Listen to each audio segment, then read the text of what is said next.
माशावर प्रेम करणारा एखादा माणूस जर असं म्हणू लागला की एवढा चांगला मासा आहे त्याला पाण्यात कशाला टाकायचं, 60-70 रुपये लिटर जे चितळांचं दूध आहे त्यात मी त्याला सोडीन,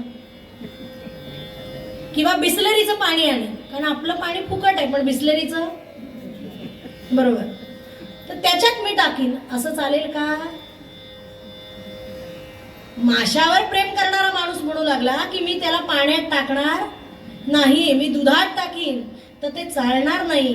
कारण मासा पाण्यामध्ये असताना स्वस्थ असतो, बाहेर काढला किंवा दुधामध्ये टाकला की अस्वस्थ होतो.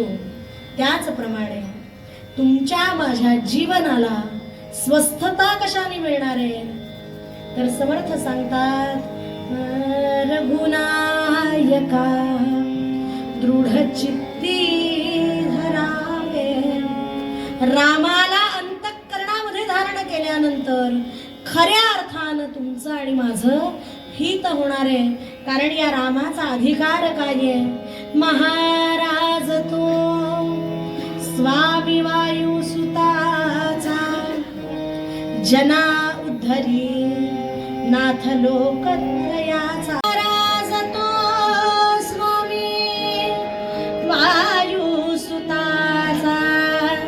महाराज तो स्वामी वायुसुताचा, जना उद्धरी नाथ लोकत्रयाचा, जना उद्धरी नाथ लोकत्रयाचा.